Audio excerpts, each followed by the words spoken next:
بسم اللہ والصلاة والسلام علی رسول اللہ اما بعد فاعوذ باللہ من الشیطان الرجیم بسم اللہ الرحمن الرحیم شہر رمضان الذی انزل فیہ القرآن۔ معزز ناظرین کرام، آپ دیکھ رہے ہیں پروگرام نور رمضان۔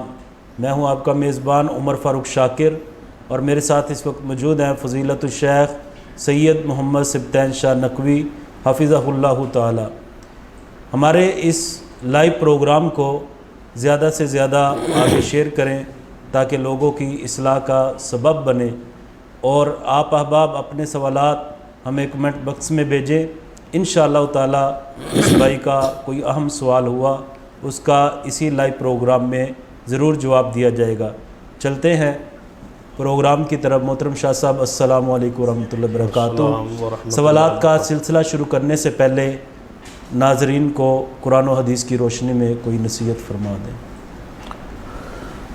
الحمدللہ وحدہ والصلاة والسلام علی من لا نبی بعدہ، اما بعد فاعوذ باللہ السمیع العلیم من الشیطان الرجیم من حمزہ ونفخہ ونفثہ۔ بسم اللہ الرحمن الرحیم۔ ان اللہ وملائکتہ یصلون علی النبی یا ایھا الذین آمنوا صلوا علیہ وسلموا تسلیما۔ آج کے پروگرام میں جو اہم بات پیغام کے طور پر یا نصیحت کے طور پر کہوں گا، پورے ملک کے ماحول اس وقت آپ کے علم میں ہے۔ سرور کائنات محمد رسول اللہ صلی اللہ علیہ وآلہ وسلم کی عزت و تکریم کے حوالے سے جو تحریک پورے ملک میں جاری ہے، اور جس کی وجہ سے ماحول بھی ملک کا انتہائی کشیدہ کر دیا گیا ہے، تو لامحالہ ہر بندہ جو ہے وہ ایسے ماحول سے متاثر ہوتا ہے۔ پھر خاص کر نبی رحمت صلی اللہ علیہ وسلم کے ادب و احترام اکرام کا جو تقاضا ہے، اس حوالے سے ہر مومن حساس ہے، اور مومن کبھی بھی آپ کی گستاخی اور توہین یا تنقید کے کسی جملے کو بھی، معمولی سے معمولی جملے کو بھی برداشت نہیں کر سکتا۔ ایک مومن مسلمان گناہگار ضرور ہو سکتا ہے، لیکن نبی رحمت صلی اللہ علیہ وسلم کے ادب و احترام پر کوئی کمپرومائز نہیں کر سکتا۔ تو جو حالات ہیں اس وقت ملک میں، جو خون کی ہولی کھیلی گئی ہے لاہور میں، اور 60 کے قریب جو بتلایا جا رہا ہے کہ بندوں کو جو ہے قتل کر دیا گیا ہے، صرف اس وجہ سے کہ وہ نبی رحمت صلی اللہ علیہ وسلم کی عزت توقیر کی بات کر رہے تھے، اور حکومت سے یہ مطالبہ کر رہے تھے کہ فرانس کے سفیر کو جو ہے یہاں سے ملک بدر کیا جائے، اور معاہدہ بھی حکومت پہلے کر چکی تھی، تو چاہیے تھا کہ حکومت اس معاہدے کو پورا کرتی، اور اگر کوئی دوسری صورت تھی تو اس پہ علماء کرام کو، مذہبی جماعتوں کو، مذہبی قائدین کو اعتماد میں لیا جاتا، لیکن سارے معاملات سے بالا ہو کے بہت غلط انداز میں جو ہے وہ قتل و غارت کا سلسلہ شروع کر دیا گیا، اور آج پورا ملک جو ہے اس پر افسوس کر رہا ہے، پریشانی کے عالم میں ہے۔ روزوں کی حالت میں بندوں کو پر گولیاں برسانا یہ عقل کے بھی خلاف ہے، اور شریعت کے تو خلاف ہے ہی ہے۔ حکومت وقت کا تو ذمہ داری بنتی ہے کہ ایک ایک بندے کی حفاظت کرے، چہ جا کے حکومت ہی گولی برسانے کا حکم دے دے۔ اور یہاں پر جو خاص کر وزیر اعظم کا اور وزیر داخلہ کا جو کردار رہا ہے وہ انتہائی گھناؤنا ہے، بلکہ میں تو اس کی یہی بات کہوں گا کہ شیخ رشید صاحب نے وہ بدلہ لیا ہے جو عمران خان صاحب نے انہیں کہا تھا کہ میں انہیں چپراسی رکھنے کے لیے بھی تیار نہیں ہوں، تو آج اس نے بدلہ لے لیا ہے، اور پورے ملک کو جو ہے وہ خون کی طرف دھکیل دیا گیا ہے، اور حکومت اب پریشانی کے عالم میں جو ہے ڈگمگا رہی ہے۔ اور مجھے یقین ہے کہ اب یہ حکومت جو ہے اس حال میں اس ملک میں نہیں چل سکے گی، اس لیے کہ نبی رحمت صلی اللہ علیہ وسلم کی عزت و ناموس کا جو حساس مسئلہ ہے، اس پر شاید یہ ہمارے حکمران جو ہے وہ جانتے ہی نہیں ہیں کہ یہ کتنا حساس معاملہ ہے۔ نبی رحمت صلی اللہ علیہ وسلم کے حوالے سے تو صحابہ کرام رضوان اللہ علیہ مجمعین کے بارے میں آتا ہے کہ وہ آپ کو جب آپ کی محفل و مجلس میں بیٹھے ہوتے تو ایسے ادب اور احترام سے بیٹھا کرتے تھے کہ ان کے سر بھی ہلتے نہیں تھے اور ایسے محسوس ہوتا تھا جیسے ان کے سروں پر پرندے بیٹھے۔ اور بہت کم صحابہ کرام ایسے ہیں جنہوں نے حضور علیہ الصلاۃ والسلام کا چہرے کی جو ہے صورت، آپ کی صورت کے حوالے سے بہت کم بیان کیا ہے۔ اس کی وجہ یہ ہے، محدثین نے لکھا ہے کہ نبی علیہ الصلاۃ والسلام کے چہرے میں اس قدر رعب تھا، محبت تھی، دبدبا تھا کہ آپ کی طرف بہت ساری دیر یا کچھ دیر آنکھوں میں آنکھیں ڈال کے ان کو دیکھنا، یہ صحابہ کرام یہ سمجھتے تھے کہ شاید تیز نظروں میں بھی کہیں گستاخی کا شائبہ نہ آ جائے، یعنی اس طرح وہ جھک کے اپنی نگاہوں کو جھکا کے رکھتے تھے۔ اور بعض محدثین کرام نے اس حدیث کی تحت بھی لکھا ہے کہ نبی رحمت صلی اللہ علیہ وآلہ وسلم جب لعاب مبارک منہ مبارک سے نکالتے تھے تو صحابہ کرام اپنے ہاتھوں میں لے کے اپنے چہروں پہ ملتے، اپنے جسم میں ملتے، اس سے تبرک حاصل کرتے۔ اس پر محدثین نے ایک بڑی باریک بحث کیا ہے کہ اگر نبی علیہ الصلاۃ والسلام کے لعاب پاک کی احادیث کا ذکر جاری ہو اور کسی کے دل میں وہ صحابہ کرام کے حوالے سے کہ وہ اپنے چہروں پہ لعاب مبارک ملتے تھے، تو اگر کسی بندے کے دل میں کراہت، ہلکی سی بھی کراہت آ جائے کہ وہ تھوک مبارک کو چہرے پہ ملتے تھے، ذرہ برابر بھی اگر کراہت بھی آ جائے دل و دماغ میں، تو بندہ مومن نہیں رہتا۔ تو نبی علیہ الصلاۃ والسلام کے ادب احترام کے کرام کا یہ تقاضا ہے۔ تو اس حوالے سے اصل پالیسی تو ہماری جو ہے قیادت مرکزی جمعیت اہل حدیث کے امیر محترم پروفیسر ساج میر صاحب وہ بیان کریں گے، کیونکہ ہر جماعت کا یہ ایک انداز ہوتا ہے۔ جس طرح جماعت اسلامی کی قیادت کوئی بندہ نہیں بولا سوائے ان کے قائد کے، اسی طرح مولانا فضل الرحمان صاحب کی جماعت میں کوئی بندے نے اپنی بیان جاری نہیں کیا سوائے مولانا فضل الرحمان صاحب کے۔ تو ہم بھی ایک جماعت کے ساتھ جو ہے وہ نظم کا حصہ ہے، تو امیر محترم کا مزید جو ہے اس پر پالیسی بیان آئے گا، لیکن جو ہم سمجھتے ہیں وہ یہی ہے کہ مذمت کرتے ہیں ایسے قتل و غارت کی، فسادات کی، جو ملک میں حکومت نے کرنے کی کوشش کی یا اس کو کسی نے غلط مشورہ دیا اور یہ حساس مسئلے کو، حالانکہ سفیر کو اس سے اگر ملک سے بدر کر دیا جائے تو شاید اتنا معاشی نقصان نہ ہو جس کو وہ سمجھ رہے ہیں کہ ہم دنیا سے الگ تھلگ ہو جائیں گے اور یہ ہو جائے گا وہ ہو جائے گا۔ تو خارجہ پالیسی کی کوئی اہم جو نقطہ ہے وہ رسول اللہ علیہ وسلم کی حرمت کو بنانا چاہیے نا۔ ہر ملک جس کے سفارتی تعلقات آپ کے قائم ہوتے ہیں، آپ ان کو متنبع کریں کہ یہاں رہ کے یا یہاں آپ نے ملک میں ہمارے نبی صلی اللہ علیہ وسلم کے بارے میں آپ کوئی ایسی تنقیص نہیں کر سکتے، تب ہمارے ساتھ سفارتی تعلقات قائم رہیں گے۔ نبی علیہ السلام کی حرمت پر سودا کر کے تعلقات اور ان کے ساتھ مالی معاملات، تجارت، یہ تو مومنوں کے لیے کس طرح برداشت ہو سکتا ہے؟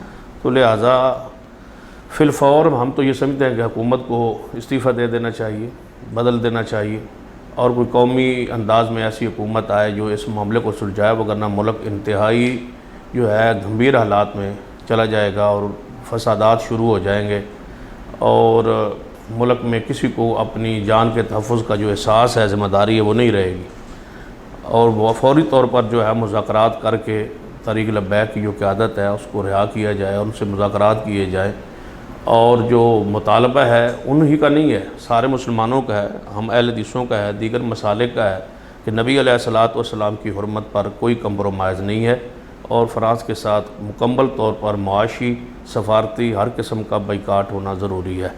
نبی علیہ الصلاۃ والسلام کی حرمت کا یہ تقاضا ہے کہ جو اس نے بھی آپ کی توہین کی، گستاخی کی، نبی علیہ الصلاۃ والسلام کے زمانے میں بھی اس کو قتل کرنے کا حکم دیا گیا۔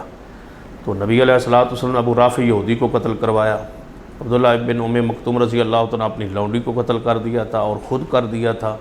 جب اس کے سامنے توہین ہوئی تو یہ کیسے برداشت کیا جا سکتا ہے؟ تو اس طرح کے واقعات احادیث میں بے شمار موجود ہے کہ نبی علیہ الصلاۃ والسلام کی داڑھی مبارک کی طرف اس طرح کافر ہاتھ لگانے کی کوشش کرتے تھے تو صحابہ اس کے ہاتھ کو روک دیتے تھے، جو تلوار کا ہوتا ہے نا وہ دستہ، اس سے اس کو مارتے تھے، روک دیتے تھے کہ نبی علیہ السلام پاکیزہ بالوں کو آپ ہاتھ لگا رہے ہیں۔ صحابہ کرام نے تو آپ کے تھوک مبارک کو چہروں پہ ملا، پسینے کو بطور عطر استعمال کیا، پھر نبی علیہ الصلاۃ والسلام کے لباس مبارک کو تبرک حاصل کیا، آپ کی چارپائی سے تبرک حاصل کیا، آپ کے جھوٹے پانی سے تبرک حاصل کیا، آپ کے لعاب سے تبرک حاصل کیا۔ آپ کے صحابہ کرام تو کوئی ایسی صورت نہیں ہے، حتیٰ کہ میں تو یہ کہا کرتا ہوں صحابہ کرام کی تو یہ خواہش تھی ادب احترام میں کہ نبی علیہ السلام تشریف لے آئیں تو ہم آپ کے استقبال میں اکرام میں کھڑے ہو جائیں، آپ کے لیے قیام تعظیمی کریں۔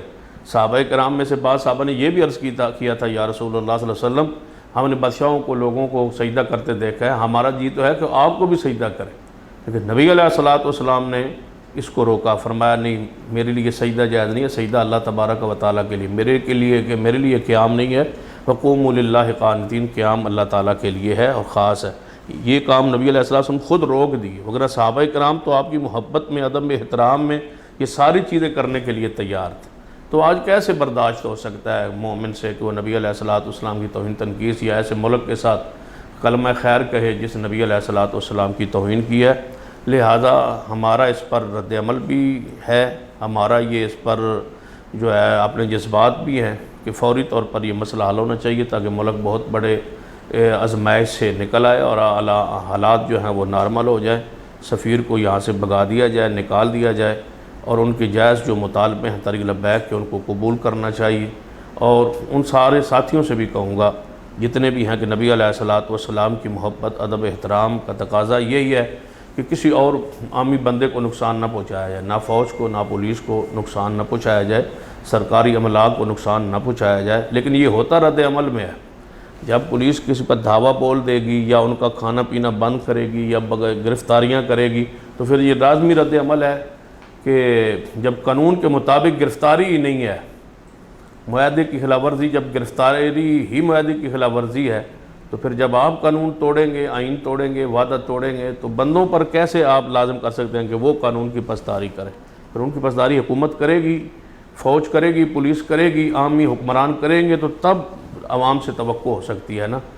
تو اس طرح پولیس کو بھی اسی طرح منظم کیا جائے جس طرح فوج ہماری منظم ہے اللہ کے فضل و کرم سے، اس طرح پولیس کی بھی تربیت ہو کہ وہ قانون کو ہاتھ میں نہ لیں جب تک ان کو جو ہے کوئی ایسا حکم نہ آئے جس سے سمجھے کہ ملک کو نقصان ہو رہا ہے، یا کوئی ان کا اعلیٰ افسر جو ہے وہ اس پر حکم جاری کرتا ہے، لیکن وہ بھی اسلام آئین کے تابع ہے، کسی کی بھی اطاعت قرآن و سنت کی مخالفت میں نہیں ہے۔ اگر آپ کو کہتا ہے کہ اس پر گولی برسات، اس کا قصور کیا ہے؟ یہ نبی علیہ السلام کی حرمت پر، شان پر، مقام پر جو ہے وہ احتجاج کر رہا ہے، تو یہ کسی کی بھی اطاعت اس معاملے میں جائز نہیں۔ اطاعت رسول اللہ کی تابعداری میں ہے، آپ کی توہین کے لیے کوئی اطاعت نہیں ہے کہ ایک بندہ توہین کرتا ہے یا گستاخوں کا ساتھ دیتا ہے اور دوسرا کہ نہیں یہ قانون کو اطاعت میں نہ لے۔ تو اللہ تعالیٰ سے دعا ہے اللہ تعالیٰ میں اس حالات میں ہمارے ملک کی حفاظت فرمائے، ملک کو مستحکم رکھے، ملک کو مضبوط رکھے، اور نبی علیہ السلام کی حرمت کا، شان کا یہاں چرچا ہو۔ اقول قولی ھذا واستغفر اللہ لی ولکم ولسائر المسلمین وآخر دعوانا ان الحمد للہ رب العالمین۔ سوالات کا سلسلہ شروع کرتے ہیں۔ آج کا پہلا ہمارا سوال یہ ہے، روزے کی حالت میں ٹیوب برش اور مسواک کر سکتے ہیں یا نہیں؟ تازہ اور خشک مسواک کا مسئلہ بھی واضح فرما دیں۔ ایک تو میں اس میں احتیاط کا ہی گزارش کروں گا، ایک ہے اس کی شرعی حیثیت، ایک ہے جو ہے اس کو عادت بنا لینا۔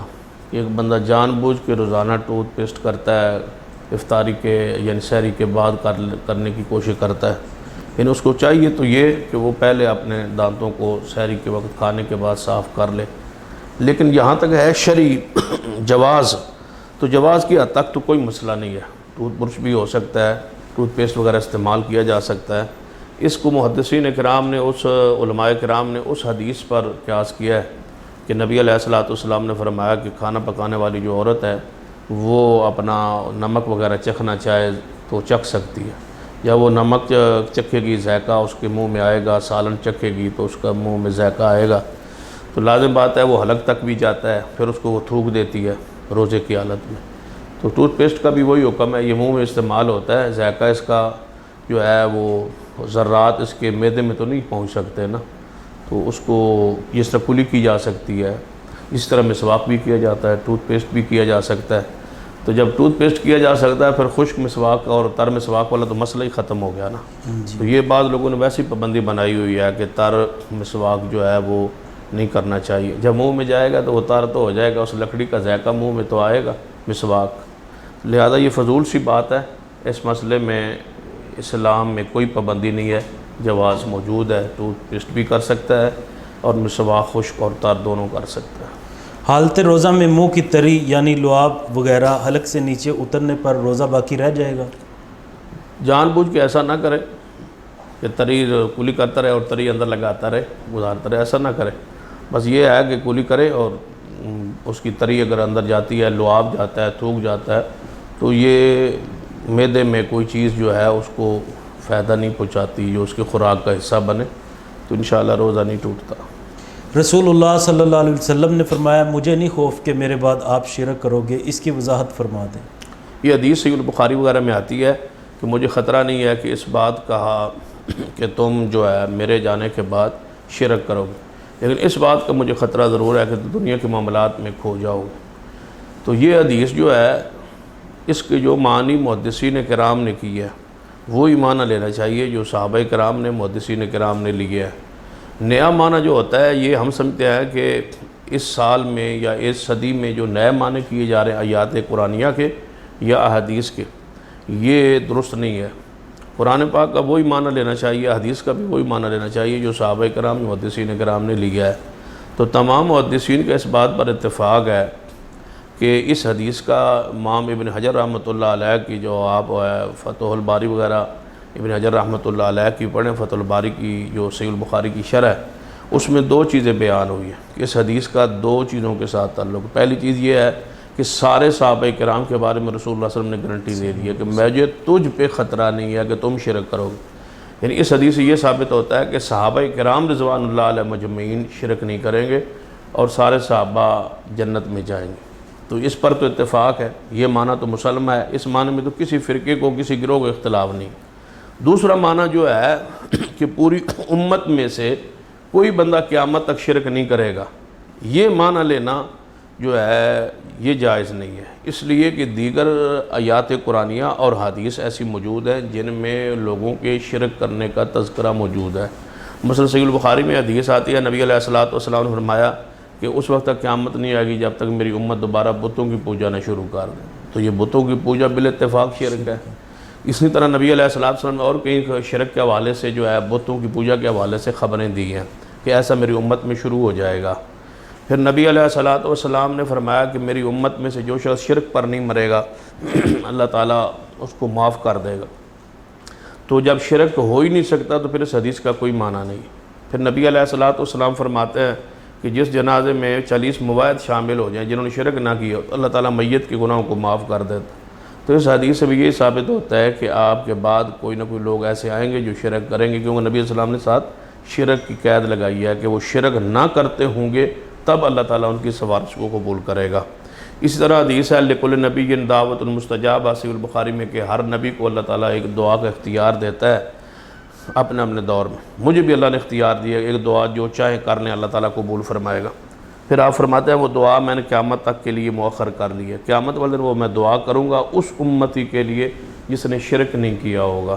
تو ان تمام احادیث کو سامنے رکھ کے یہ معنی بنتا ہے کہ یہ حدیث خاص ہے صحابہ کرام کے ساتھ، یا اگر اس کو عام رکھنا ہے، کیونکہ کوئی بندہ کہہ سکتا ہے صحابہ کرام کے ساتھ خاص کی دلیل کیا ہے، اس لیے کہ باقی روایات و حدیث کو اکٹھا کیا جائے تو شرک جب ہونا ثابت ہو گیا۔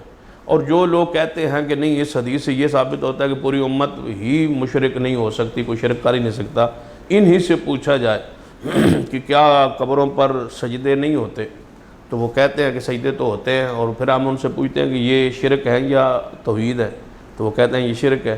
پھر وہ تعویل یہ کرتا ہے کہ ہم ان کو نہیں کہتے یا ہم نہیں کہتے کہ آپ سجدہ کریں۔ تو ہمارا یہ سوال ہے جب آپ کہتے نہیں اور وہ سجدہ کرتے ہیں تو جو کرنے والے ہیں وہ کون ہیں؟ تو پھر وہ کہتے ہیں کہ وہ تو شرک کرتے ہیں، جب وہ شرک مشرک ہو ہی نہیں سکتا تو پھر یہ مشرک کیسے ہوں گے؟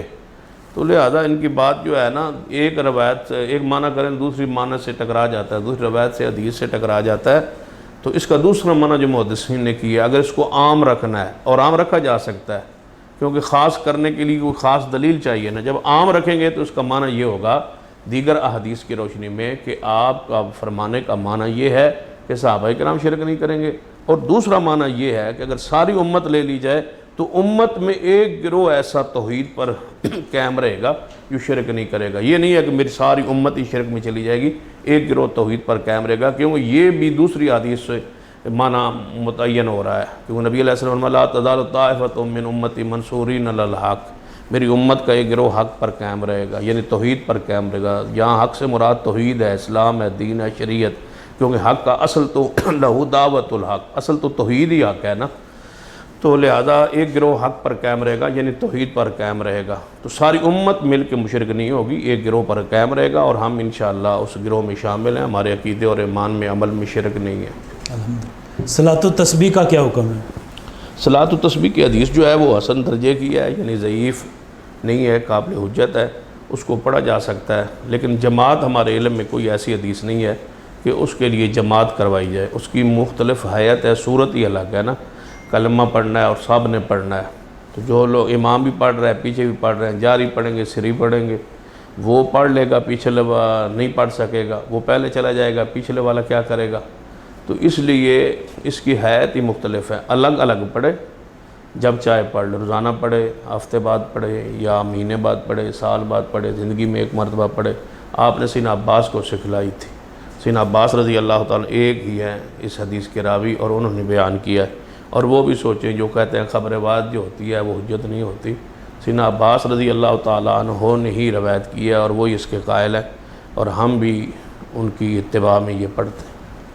اگر کسی عورت کا خاوند فوت ہو جائے تو عدت کے دوران کون سا ایسا عمل ہے جو کرے اور وہ بہت افضل عمل ہو؟ عدت کے دوران کوئی خاص متعین عمل نہیں ہے میرے علم کے مطابق حدیث پاک میں، بس گھر میں آپ روٹین کے ساتھ وہ رہے، نماز پڑھے، ذکر و اذکار کرے، فیشن کے جو ہیں وہ زیب و زینت جو ہے ان سے اپنے آپ کو محفوظ کرے، بچے، تو گھر سے باہر نہ نکلے جب تک کوئی ایسی مجبوری نہ ہو جس میں جان کا خطرہ ہو، مثلا بیماری ہے تو کوئی علاج کروانے کے لیے باہر جائے اور پھر واپس پلٹ آئے، ایسے ہو سکتی ہے، حج پہ نہیں جا سکتی، سفر نہیں کر سکتی، عمرہ نہیں کر سکتی، حج پہ یعنی کہ یہاں سے جا کے سفر کر کے وہ حج عمرہ نہیں کر سکتی، گھر سے باہر نہیں نکل سکتی بغیر کسی شرعی عذر کے، جس کے بغیر نکلنا نہ، مثلا گھر بدلنا پڑ گیا ہے، گھر میں کوئی آفت آ گئی ہے، مثلا کوئی ڈاکہ نہ، اللہ نہ کرے ڈاکہ پڑ رہا ہے، یا جان کا خطرہ ہے، کوئی اندر بندے داخل ہو گئے ہیں، مکان گر گیا ہے، نہ اس طرح کوئی تکلیف، یعنی کوئی آفات، مصیبت یا ایسی بیماری جس کے بغیر ڈاکٹر کے پاس جائے بغیر گزارا نہ ہوتا ہو، تو باقی جو فوتگیاں ہیں، خوشیاں ہیں، غمیاں ہیں، یہ ساری کوئی نہیں ہے اسلام میں عذر، صرف عذر جان کا ہے مسئلہ، تو یا کرائے پہ مکان ہے تو بدلنا پڑا ہے، یا کوئی مکان اور خریدا ہے یہ اس میں جانا ہے، ایسی جو ہے کوئی صورت اختیار کی جا سکتی ہے، نکلا جا سکتا ہے، باقی خاص عمل عبادت کا کوئی نہیں۔ بعض عورتیں ایسا کرتی ہیں جب عدت پوری کرتی ہیں تو اس کے بعد وہ آمین کے لیے وہ درس وغیرہ کرواتی ہیں، یا کوئی محفل کرواتی ہیں، ایسی کوئی محفل نہیں ہے، یہ بدعت ہے۔ بعض دفعہ ایسا ہوتا ہے کہ وہ کپڑے جو ہوتے ہیں نا، وہ پچھلے جو ان کے میکے ہوتے ہیں وہ لے آتے ہیں اس کو اٹھانے کے لیے، پھر پہلے اس نے میکے کے گھروں میں جانا ہوتا ہے، یہ رسم ہے پاکستان کی، ہندوستان کی، اسلام میں کوئی نہیں۔ درود پڑھنا بڑا فضیلت والا عمل ہے، سوال یہ ہے کہ رسول اللہ صلی اللہ علیہ وسلم خود کس پہ درود پڑھتے تھے؟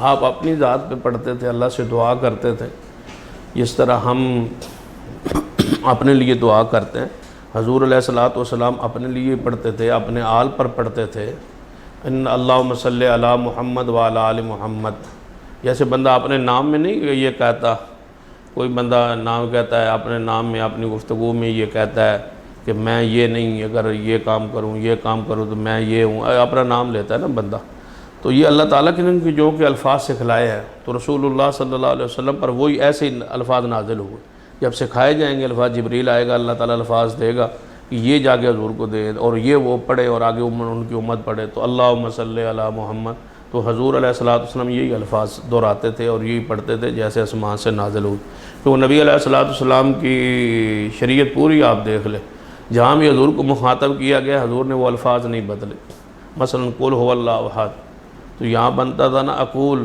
قول کے جواب میں تو جب آپ کو امر دیا گیا کہ آپ کہیے تو آپ کو چاہیے تھا فرماتے اقول، میں کہتا ہوں هو اللہ احد، لیکن ایسا نہیں کہا، قل هو اللہ احد، وہی الفاظ جو اللہ کی طرف سے نازل ہوئے وہی حضور علیہ الصلوۃ والسلام بہو الفاظ وہی پڑھ دیے، تو وہی الفاظ جو کہ وہی میں ایسے نازل ہوئی حضور پڑھتے تھے، وہ حضور پر ہی دعا تھی، اپنے ذات پر دعا کیا نہیں ہو سکتی۔ غیبانہ نماز جنازہ کے بارے میں کیا حکم ہے؟ غیبانہ نماز جنازہ پڑھا جا سکتا ہے، نبی علیہ الصلوۃ والسلام نے نجاشی بادشاہ کا جو حبشہ میں تھا فوت ہوا تھا اور اس نے وہاں اسلام قبول کر لیا تھا، تو نبی علیہ الصلوۃ والسلام نے اس کے موت کی اطلاع یہاں پہنچی مدینہ میں بذریعہ وحی، تو نبی علیہ السلام نے فرمایا اٹھو تمہارا حبشی بھائی جو ہے وہ نجاشی فوت ہو گیا، صفیں درست کریں اور اس کا جنازہ پڑھیں۔ تو لازم بات ہے میت موجود نہیں تھی۔ بعض لوگوں نے اس پر تعویل کرنے کی کوشش کی ہے کہ آپ کے سامنے میت ظاہر کر دی گئی تھی تو اس لیے آپ پڑھ رہے تھے، میت یعنی آپ کو نظر آ رہی، تو صحابہ کرام کو نظر آ رہی تھی، یعنی اس پر تو کوئی بھی نہیں قائل، کہتے ہیں حضور کو نظر آ رہی تھی صحابہ کرام۔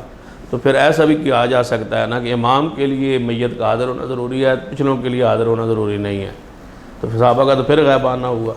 تو لہذا یہ کوئی بات نہیں، غیبانہ نماز جنازہ جائز ہے۔ رسول اللہ صلی اللہ علیہ وسلم قبر پر بھی جنازہ پڑھا ہے، وہاں بھی میت تو نظر نہیں نہ آتی، غائب ہی ہوتی ہے۔ مسجد نبی خاتمہ فوت ہوئی، حضور علیہ السلام وہاں تشریف لے گئے۔ 8 سالوں بعد جب وہ جنگ احد کی شہداء کے پاس تشریف لے گئے ان کی قبروں پر، پھر آپ نے وہاں جنازہ پڑھا۔ بعض نے کہا ہے دعا کی ہے، لیکن راجح بات یہی ہے کہ آپ نے وہاں بھی جنازہ پڑھا ہے، قبر پر بھی جنازہ پڑھا ہے، نجاشی کا بھی جنازہ پڑھا ہے۔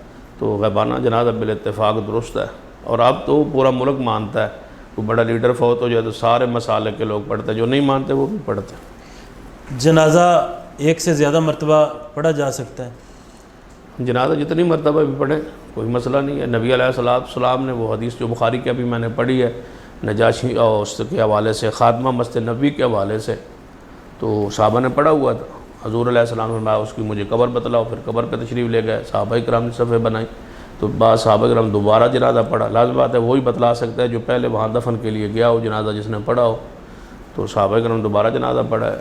جتنی مرتبہ بھی پڑھا جائے کوئی مسئلہ نہیں۔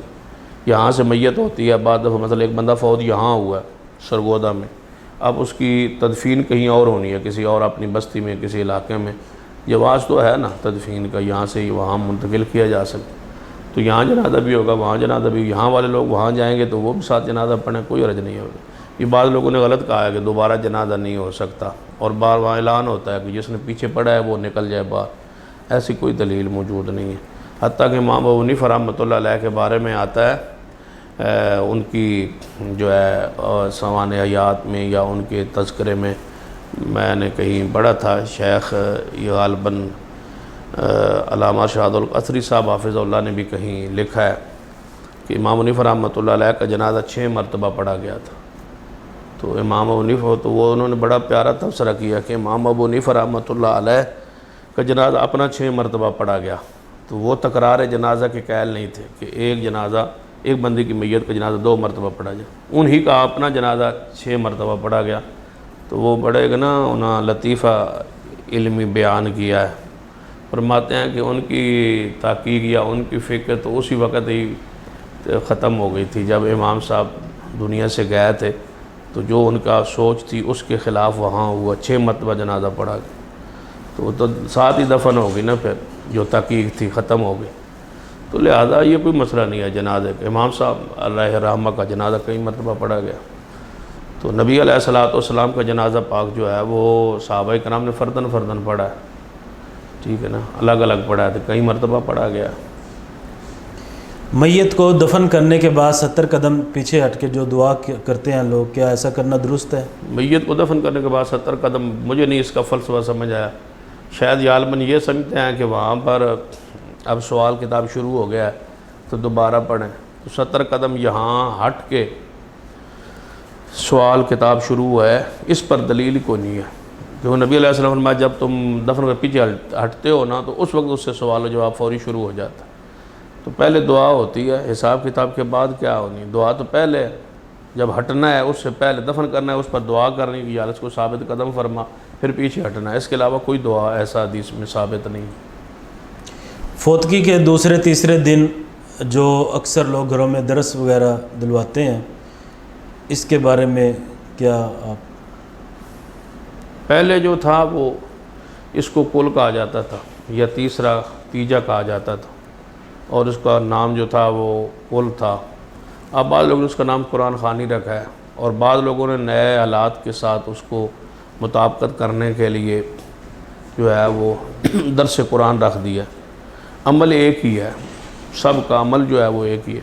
ہمارا موقف یہ ہے کہ تیسرے دن میت کے گھر جو اجتماع ہے دعا کے لیے، یہ مطلقاً حدیث میں نہیں ہے، تو لہذا میت کے لیے اکٹھ کرنا، اجتماع کرنا، صحابہ کرام اس کو نوحہ شام شمار کرتے تھے یہ نوح کی ایک قسم ہے، ایسا نہیں ہونا چاہیے۔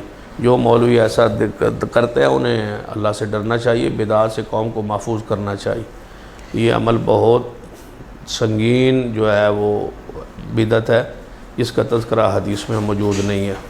اور امام حضرت سیدنا عبداللہ ابن مسعود رضی اللہ تعالیٰ فرمایا کرتے تھے کہ مسجد میں آگ لگ جائے تو یہ اتنا نقصان نہیں کرتی ہے، اتنا مجھے ڈر اور خوف نہیں ہے، اتنا مسجد میں بدعت ہو تو اس سے میں ڈرتا ہوں، کیونکہ یہ جہنم کی آگ ہے۔ جی، کیا امام نمازی کے ساتھ کھڑا ہو کے جماعت کروا سکتا ہے اگر نمازیوں کی تعداد زیادہ ہو جائے؟ نہیں، نمازی جگہ آگے ایک مصلی کی نہیں ہے، وہ اس صورت میں ہو سکتا ہے کہ آگے جگہ نہیں ہے تو امام کی دائیں طرف جو ہے وہ بندے کھڑے ہو سکتے ہیں، کوئی مسئلہ نہیں ہے، وہ صف بن جائے گی نا، لوگ ان کے ساتھ کھڑے ہو جائیں گے۔ اس کی دلیل حضرت ابوبکر صدیق رضی اللہ تعالیٰ عنہ، جب نبی علیہ السلام بیماری کی حالت کیفیت میں تھے تو آپ سیدنا صدیق کے ساتھ بیٹھے تھے اور صدیق رضی اللہ تعالیٰ عنہ ساتھ کھڑے تھے، تو جب سیدنا صدیق کھڑے ہوئے تو آپ نے ان کو پیچھے جانے کا اشارہ نہیں کیا، تو ساتھ ہی کھڑے رہے۔ اس سے علماء نے یہی مسئلہ لیا ہے کہ ساتھ کھڑا ہو سکتا ہے۔ جب دو نمازی ہوں تو اس وقت بھی تو ایک ساتھ مقتدی کھڑا ہو سکتا ہے نا، تو ایسی ہی اگر کوئی ایسی صورت بن جائے تو ساتھ مقتدی کھڑے ہو سکتے ہیں۔ رمضان کا پہلا عشرہ رحمت، دوسرا مغفرت، تیسرا جہنم کے آزادی کا، کیا یہ تقسیم آتی ہے کسی حدیث میں؟ صحیح حدیث میں موجود نہیں ہے، ضعیف روایات میں موجود ہے، لہذا اس یہ تقسیم جو ہے میں کہتا ہوں ہر دن اور ہر رات جو ہے رحمت ہے، ہر دن اور رات مغفرت ہے۔ تو ساری چیزیں جو ہیں ماہ رمضان میں یہ تینوں چیزیں ہر لمحہ جاری ہے، کوئی تقسیم نہیں ہے۔ روزانہ اللہ تعالیٰ جہنم سے آزاد کرتا ہے، روزانہ رات کو آواز دیتا ہے، کوئی ہے اس کی طرف سے آواز آتی ہے، اللہ تعالیٰ کی طرف سے منادی کرنے والا منادی کرتا ہے کہ ہے کوئی مجھ سے مانگنے والا میں دوں۔ اعتکاف کی حالت میں اعتکاف بیٹھنے والا مسجد کا کوئی کام کر سکتا ہے؟ مثلا مسجد کو روغن کرنا، اس کی تعمیر کرنا، اس طرح کا کوئی بھی کام؟ اس طرح کا کوئی کام وہ نہیں کر سکتا، وہ مزدوری نہیں کر سکتا، اجرت نہیں کر سکتا، مسجد کے اندر کوئی کام ایسا۔ مسجد ویسے صفائی مطلقاً جو ہے کی جا سکتی ہے کہ مسجد کی صفائی کرنا نمازیوں کے لیے مقصود ہے۔ جو رنگ روغن ہے یا دوسری چیزیں ہیں، یہ خارجی چیزیں ہیں یا یہ مسجد کا حصہ نہیں ہے یا مسجد کا ضروری نہیں ہے کہ ان کو کیا جائے۔ جو چیز ضروری ہے مسجد کی صفائی وہ ضروری ہے، بس اس کے علاوہ کوئی چیز ضروری نہیں ہے۔ معتکف جو ہے وہ کوئی دنیاوی کام ایسا نہ کرے، اللہ کی رضا کے لیے فی سبیل اللہ بھی نہ کرے اور اجرت پر بھی نہ کرے۔ اعتکاف والا اپنے اعتکاف خانے میں رہے، اسی کا اجرے میں، اسی خیمے میں رہے، صرف نماز کے لیے باہر نکلے اور پھر خیمے میں چلا جائے۔ حالت اعتکاف میں منہ کو چھپانا ضروری ہے؟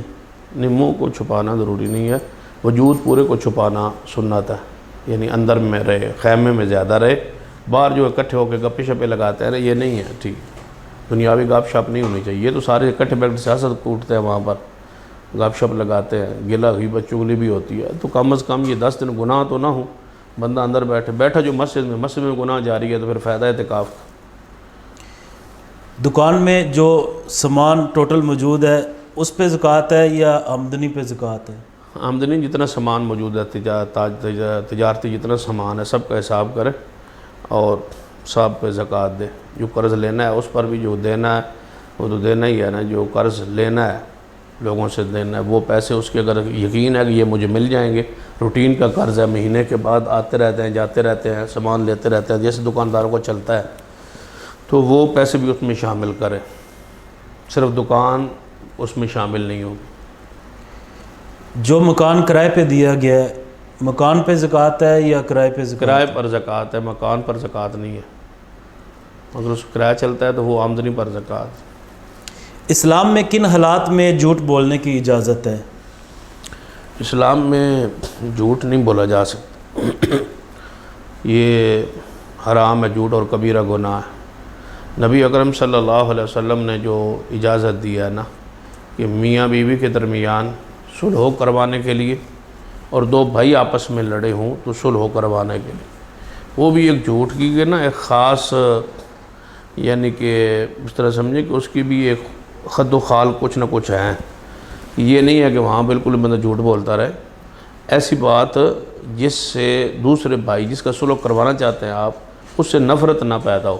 مثلا وہ کیا کہتا تھا میرے بارے میں، اب وہ کہے کہ آپ کے لازم بات ہے وہ لڑا ہوا جھگڑا ہوا، جب اس کے پاس صلح کرانا والا جائے گا تو وہ اس کے بارے میں کوئی نہ کوئی بری باتیں کرے گا نا، اس کی غیبت کرے گا، اس کو برا بھلا کہے گا، تو اب اس بندے کو وہ جا کے بتانا نہیں چاہیے، وہ کہے کہ حتی المقدور یہ کوشش کرے کہ وہ جھوٹ نہ بولے، لیکن یہ بتائے نہ، کیوں ضروری نہیں ہے نا کہ وہ ساری چیزیں ان کو بتانی بھی کوئی ضروری ہے، یہ گالیاں دے رہا تھا پھر کیسے صلح ہو، اور اگر وہ مجبور کرے کہ نہیں وہ کیا کہہ رہا تھا تو اس میں الفاظ ایسے لا سکتا ہے جس میں حقیقت کے خلاف، اس نے مثلا گالیاں دی ہیں تو وہ کہے کہ نہیں وہ اچھا کہہ رہا تھا، وہ تعریف کر رہا تھا، کیوں پتہ ہے نا غصے میں دے رہا ہے، تو اب دونوں کو قریب کرنے کے لیے وہ جائز۔ اس طرح میاں بیوی جو ہے وہ آپس میں لڑے ہوئے ہیں، جھگڑے ہوئے ہیں، تو برادری کے بندے صلح کروا رہے ہیں تو وہاں بھی گنجائش۔ تیسری صورت ہوتی ہے جنگ میں، کہ وہاں کافر کو بعض دفعہ دھوکہ دینا ہوتا ہے، ٹھیک ہے۔ نبی علیہ السلام سے صحابی گیا تھا نا، تو وہ اس کو یہودی کو قتل کرنے، تو نبی علیہ السلام نے فرمایا، اس سے پوچھا تھا یا رسول اللہ صلی اللہ علیہ وسلم اگر میں کوئی وہاں الفاظ آپ کے خلاف کہہ دوں اور دل میرا مطمئن نہ ہو تو آپ اجازت دیتے ہیں؟ تو کافروں کو دھوکہ دینے کے لیے کہیں نہیں کہیں کوئی ایسی صورت اختیار کی جا سکتی ہے، باقی ہر معاملے میں بندے کو سچ بولنا چاہیے۔ ایک شخص نماز میں شامل ہوا، امام سورہ فاتحہ پڑھ رہے، غیر المغضوب علیہم ولا الضالین، تو امام نے آمین کہا، کیا شامل ہونے والا اس وقت آمین کہے گا یا اپنی فاتحہ مکمل پڑھنے کے بعد آمین کہے گا؟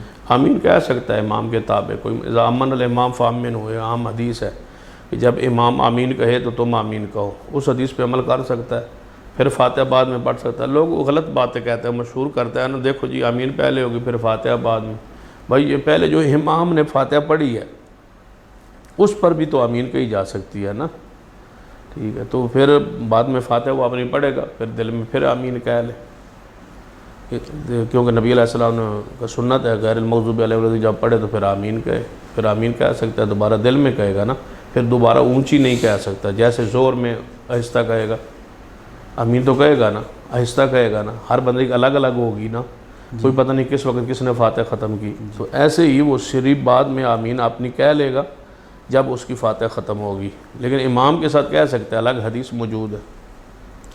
ظہر کی پہلی 4 سنتیں دو دو کر کے پڑھنی افضل ہیں یا 4 اکٹھی پڑھنی افضل ہیں؟ صحیح البخاری میں جو ہے نا وہ ظہر سے پہلے 2 رکعت بھی ہیں اور 4 رکعت بھی ہیں، 4 رکعت جماعت جو ہے نفلی، اس کو پڑھنے کا طریقہ ہی بہتر اولا یہ ہے کہ 2 رکعت پڑھی جائے، 4 اکٹھی پڑھنے کی جواز حدیث میں موجود ہے، لیکن احناف نے یہ طریقہ اختیار کیا ہے کہ جب 4 اکٹھی پڑھے نا تو پھر چاروں میں سورۃ اخلاص بھی ساتھ لازمی پڑھے، یعنی قرآن پاک کی آگے کوئی قرات کریں اور یہ جو ہے نا درمیانہ تشہد یہ آخر تک پڑھے، سلام نہ پھیرے 4 رکعت سنت میں، جبکہ ایسا حدیث میں پاک میں موجود نہیں ہے، 4 اکٹھی پڑھی جا سکتی ہیں جیسے 4 فرائض پڑھتے ہیں، اور اسی طرح 2 اکٹھی پڑھے تو یہ بہتر افضل اولا ہے، کیونکہ نبی علیہ السلام کو زیادہ معمول 2 رکعت پڑھنے کا تھا۔ وابی سومین ایک بھائی جو لائیو پروگرام دیکھ رہے ہیں وہ سوال کرتے ہیں، وابی سومین کا دن نویت من شہر رمضان سے جو نیت کی جاتی ہے کیا یہ درست ہے؟ یہ تو کل مجھے پرسوں ایک بندے ساتھی نے بھی یہ بات کہی ہے، حالانکہ وہ دنیا دار بندہ ہے، لیکن وہ کہہ رہا تھا وابی سوم غد نویت من شہر رمضان، یہ مجھے گھڑی ہوئی لگتی ہے، یہ پرسوں کی بات ہے، غالباً آپ وہ مسجد ابو ہریرہ میں بٹی ٹاؤن میں، تو وہ کہہ رہا تھا کہ یہ الفاظ تو مجھے گھڑے ہوئے لگتے ہیں، کیونکہ اس کا معنی میں نے غور کیا تو یعنی وہ خود ہی غور کر رہا ہے، حالانکہ دینداری بھی نہیں ہے اس میں، لیکن کہہ رہا ہے کہ وہ صوم غد نویت، تو میں نے کل کے روزے کی نیت، یہ الفاظ مجھے بتلاتے ہیں کہ یہ نیت غلط ہے، تو میں نے کہا یہ الفاظ خود بولتے ہیں، اگر حضور نے بنائے ہوتے یا حضور نے پڑھے ہوتے یا حضور پر نازل ہوتے تو کم از کم صحیح تو ہوتے نا، یعنی یہ تو نہیں ہو سکتا کہ حضور کے پاک کی زبان سے الفاظ یعنی کیسے نکلیں، ان پہ کوئی ناوی یا صرفی یا کوئی معنوی لحاظ سے کوئی غلطی ہو، ایسا تو نہیں ہو سکتا۔ حضور علیہ السلام کے الفاظ تو اللہ تعالیٰ کی طرف سے ہوتے ہیں، وہ تو وما ينطق عن الهوى ان هو الا وحی یوحی کا مصداق ہے، تو یہ الفاظ خود بنائے گئے ہیں، بدعت ہیں، ایسے الفاظ نہیں پڑھنے چاہیے، نیت کا تعلق دل کے ساتھ ہے، زبان کے ساتھ ہے ہی نہیں۔ رمضان المبارک ایسے موسم میں آیا کہ گندم کی کٹائی کا سلسلہ چل رہا ہے، تو کیا گندم کی فصل کو کاٹنے والا روزہ چھوڑ سکتا ہے؟ روزہ نہیں چھوڑ سکتا بھائی، نبی علیہ السلام کے زمانے پاک میں وہ کھجوریں پکتی تھیں، اوپر چڑھتے تھے روزے کی حالت میں، اوپر چڑھنا اوپر سے توڑنا وہ مشکل ترین عمل ہے، اس سے پھر عرب کی جو گرمی ہے وہ ہماری گرمی سے زیادہ تھی. پھر نبی علیہ السلام کے زمانے میں یہ ساری سہولتیں اس وقت دستیاب موجود نہیں تھیں. ٹھنڈا پانی، پنکھے، بجلی، یہ ساری چیزیں موجود نہیں تھیں. اس دور میں صحابہ کرام نے فصل بھی کاٹی ہیں، گندم بھی کاٹی ہے، جو بھی کاٹے ہیں، سارے کام کیے ہیں. لہذا یہ ایمان کی کمزوری ہے یا ہماری سستی ہے، یا ہم سمجھتے ہیں کہ ہماری قوت جو ہے وہ کمزور ہو گئی ہے، طاقت نہیں ہے، خوراکیں ٹھیک نہیں ہیں. تو زمیندار جو لوگ ہیں، میں تو سمجھتا ہوں کہ وہ روزہ یعنی کہ اس کی کوئی طے کر لے نا، کوئی انداز اپنا لے. یعنی صبح سویرے 8، 9، 10 بجے تک کاٹ سکتے ہیں، پھر پچھلے ٹائم کچھ کر سکتے ہیں، لیکن روزہ نہیں چھوڑا جا سکتا کسی صورت میں. یہ شرعی عذر نہیں ہے. کاروبار، کام، محنت، مزدوری کہ مزدوری والے مزدوری کب چھوڑے گا؟ پھر وہ کہیں گے کہ اب دوسرا کپاس کا موسم آ گیا، کبھی کہیں گے اب جناب چاول کا موسم آ گیا ہے، چاول کاٹنے ہیں، تو پھر ہم کیا کریں؟ مزدوری تو سردیوں میں بھی مزدوری ہے، اور مزدور آدمی کے لیے سردیوں میں بھی روزہ رکھنا اتنا ہی مسئلہ ہے. تو اللہ تعالیٰ اب سردی کے روزے دے رہا ہے نا. اگلے سال تو یہ مسئلہ ویسے ہی ختم ہو جانا ہے، کیونکہ بیساکھ جو ہے وہ رمضان سے نکلتا جا رہا ہے. جی اگلے سال یعنی کہ ہمارا ان دنوں میں عید کے قریب ہوں گے ہم. اگلے سال اگر ہم دنیا میں رہے، موجود رہے، زندہ رہے، تو اپریل کے آخر میں عید ہوگی.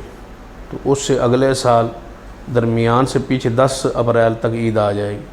ان 2 سالوں بعد تو یہ مسئلہ ہی ختم ہو جانا ہے، کیونکہ 14 اپریل کو تقریباً 13-14 اپریل کو گندم کٹائی شروع ہوتی ہے. تو اگلے سال نکل جائے گی کٹائی، پیچھے آ جائے گی. ویسے یہ سوال ہی ختم ہو جائے گا. کیا حضرت خضر علیہ السلام نے آب حیات پیا ہے؟ آب حیات کوئی نہیں پیا. یہ آب حیات ہے ہی کوئی نہیں دنیا میں. صرف اللہ تعالیٰ کی ذات ہے جو موت سے پاک. باقی سب پر کل نفس ذائقۃ الموت. وہ قرآن سے بھی باہر نکل گئے خضر علیہ السلام. وما جعلنا لبشر من قبلک الخلد. آپ سے پہلے کسی بشر کو ہم نے ہمیشگی نہیں بخشی. ہر جان نے موت کو چکھنا ہے. واضح قرآن پاک میں موجود ہے. خضر علیہ السلام اگر زندہ ہوتے تو رسول اللہ کے پاس تشریف لاتے اور ایمان لاتے، حضور کا کلمہ پڑھتے. کیا ان سے وعدہ نہیں لیا گیا تھا کہ جب میرا آخری نبی آ جائے تو آپ نے ان کے اوپر ایمان لانا ہے؟ تو حضرت خضر علیہ السلام کا حضور کے پاس آنا ثابت کرے. جب آنا ثابت نہیں ہے تو اس کا مطلب ہے پھر وہ دنیا میں موجود نہیں ہے. رکوع کے ساتھ رکعت ہو جائے گی؟ رکوع ہو جائے گا، رکعت تو نہیں ہوگی. رکوع اور 2 سجدے ہو جائیں گے، نفلی ہو جائے گا. رکعت دوبارہ پڑھنی پائے گی. فاتحہ رہ گئی ہے، قیام رہ گیا. 2 چیزیں رہ گئی ہیں تو اللہ کے بندو رکعت کیسے ہوگی؟ 2 فرض رہ گئے. حنفیوں کے نزدیک قرات واجب نہیں ہے فاتحہ کی، لیکن قیام تو واجب ہے نا. اور قیام کے بارے میں یہی اصول ہے کہ ایک چیز رہ جائے، واجب جتنی چیزیں واجب ہیں، فرض ہیں، تو وہ رکعت نہیں ہوگی. سجدہ ایک رہ جائے تو رکعت دوبارہ پڑھنی پڑے گی. رکوع رہ جائے تو رکعت دوبارہ پڑھیں گے. قیام بھی رہ جائے تو رکعت دوبارہ پڑھیں گے. تو قیام بھی رہ گیا اور ہمارے نزدیک ساتھ فاتحہ بھی رہ گئی. 2 چیزیں رہ گئیں تو رکعت نہیں ہوگی. کیا عقیدہ وحدت الوجود شرک ہے؟ شرک ہے تو اس سے بڑا شرک کیا ہو سکتا؟ ایک ہی وجود اللہ تعالیٰ، ساری ہر چیز کے اندر اللہ تعالیٰ کی ذات کو سمجھنا، یہ شرک نہیں ہے تو اور کیا ہے؟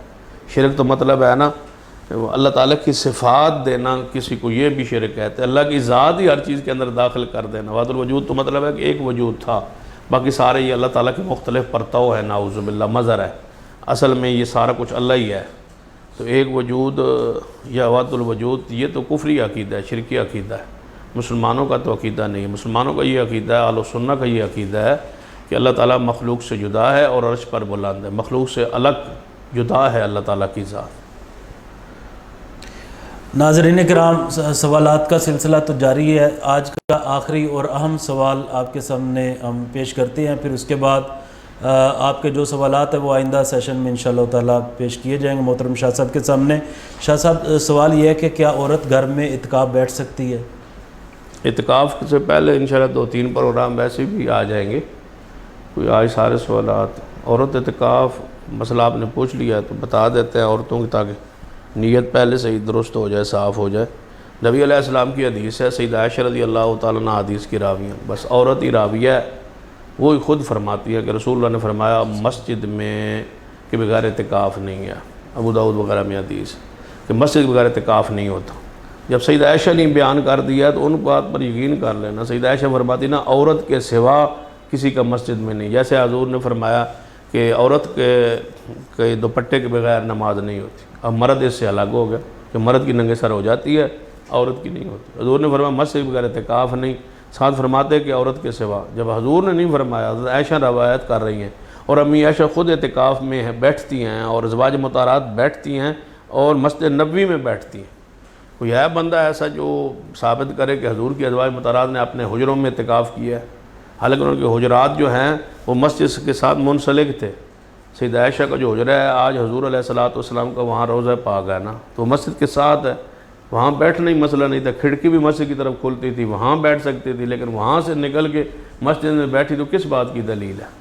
وَلَا تُبَاشِرُوهُنَّ وَأَنْتُمْ عَاكِفُونَ فِي الْمَسَاجِدِ. تم اپنی عورتوں سے مباشرت نہ کرو جب تم اعتکاف کی حالت میں ہو. عورت گھر ہو، بندہ مسجد ہو، تو یہ منع کیوں کیا اللہ تعالیٰ نے؟ مباشرت تب بھی منع کیا نا. مباشرت کی دو صورتیں ہیں. وَلَا تُبَاشِرُوهُنَّ وَأَنْتُمْ عَاكِفُونَ فِي الْمَسَاجِدِ. ایک جماع اور ایک جو ہے وہ مباشرت ہے. مباشرت اور جماع میں ایک فرق محدثین نے جو بیان کیا. روزے کی حالت میں بیوی کے ساتھ لیٹنا، اٹھنا، بیٹھنا، بوس و کنار جائز ہے. یہ روزے کی حالت میں یعنی بیوی کے ساتھ لیٹ بھی سکتا ہے، اٹھ بھی سکتا ہے، پیار بھی کر سکتا ہے، بوس و کنار بھی کر سکتا ہے. روزے کی حالت اگر اپنے آپ پر طاقت، قوت، برداشت ہو تو یہ کام اس کے لیے جائز ہے. رسول اللہ صلی اللہ علیہ وسلم کے ایسا ثابت ہے، حضور نے بیان فرما دی ہے. مجامعت جو ہے وہ جماع کو کہتے ہیں، وہ حرام ہے روزے کی حالت. بلکہ مجھے ایک واقعہ یاد آ گیا. میں ایک دفعہ ہمارے ڈاکٹر صاحب ہیں، ڈاکٹر ظہیر احمد قریشی صاحب نا، آنکھوں کے اسپیشلسٹ جو ہیں ہمارے سرگودا کے، وہ سول اسپتال میں شروع میں ڈیوٹی دیا کرتے تھے. تو وہاں وہ متعین تھے، تو میں چلا گیا کسی ساتھی کو لے کے کوئی آنکھ وغیرہ چیک کروا. تو وہ وہاں اس وقت اتنی نالج نئے وہ جماعت میں مسلک میں غالب بنائے تھے، اتنا زیادہ نالج. اب تو ماشاءاللہ وہ جمعہ بھی پڑھاتے ہیں، نالج وغیرہ ان کو کافی ہے. ڈاکٹر پہلے ہی تھے، پڑھے لکھے پہلے تھے. تو اس وقت اتنا زیادہ غالب نہیں تھا. تو میں اندر گیا تو انہوں نے کہا چلو اچھا ہوا آپ آ گئے، یہ بخاری کی ایک حدیث ہے، اس پہ ہمارا ڈاکٹروں کا آپس میں اختلاف ہوا ہے. شاید میں بیان کر رہا ہوں، شاید ڈاکٹر صاحب اس کو سنیں یا ان کو کوئی بتائے تو شاید ان کو یاد نہ ہو، کیونکہ 20-25 سال پہلے کا واقعہ ہے، مجھے تو یاد.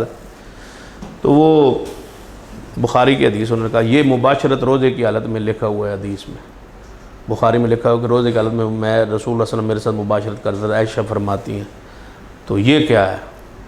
تو یہ ڈاکٹر کہتے ہیں یہ حدیث غلط ہے، یا بخاری میں کیوں آئی ہے، ایسا تو جائز نہیں ہے.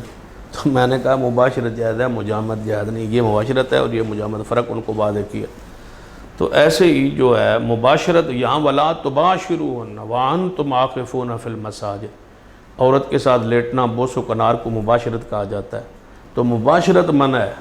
تو مباشرت تب بھی ممکن ہو سکتی کہ میاں اور بیوی اکٹھے ہوں. جب دونوں گھر میں، بیوی گھر میں ہے اور مرد ادھر ہے، تو اس آیت کا کوئی معنی سمجھ نہیں آتا. معنی سمجھ آتا ہے کہ خیمہ ساتھ ساتھ ہو یا ایک خیمہ ہو، لیکن مباشرت پھر بھی حرام ہوگی. یہ ہے وَلَا تُبَاشِرُوهُنَّ وَأَنْتُمْ عَاكِفُونَ فِي الْمَسَاجِدِ. یہ دلیل ہے اس بات کی کہ اعتکاف مسجد میں ہے، گھر میں اعتکاف عورت کا نہیں ہوتا. ناظرین اکرام، بہت سارے سوالات آپ کے ابھی باقی ہیں، لیکن ہمارے پروگرام کا وقت بھی ختم ہو گیا. اور محترم شاہ صاحب کی کل سے طبیعت ٹھیک نہیں تھی. اللہ تعالیٰ جزائے خیر دے، انہوں نے صحت کی خرابی کے باوجود ہمیں قیمتی وقت عنایت فرمایا. تو آئندہ جمعرات انشاءاللہ تعالیٰ جمعرات کو لائیو سیشن میں ملاقات ہوگی. آپ احباب اپنے سوالات ہمیں کمنٹ باکس میں یا ان باکس میں بھیج دیں. انشاءاللہ تعالیٰ آپ کے سوالات ہمارے لیے اہم ہیں اور آپ کے سوالات کے مدلل جوابات قرآن و حدیث کی روشنی میں دیے جائیں گے. آخر میں آپ سے گزارش ہے کہ اس پروگرام کو زیادہ سے زیادہ شیئر کریں تاکہ لوگوں کی اصلاح کا سبب بنے. اپنے بھائی عمر فاروق شاکر کو اجازت دیجیے. السلام علیکم ورحمۃ اللہ وبرکاتہ.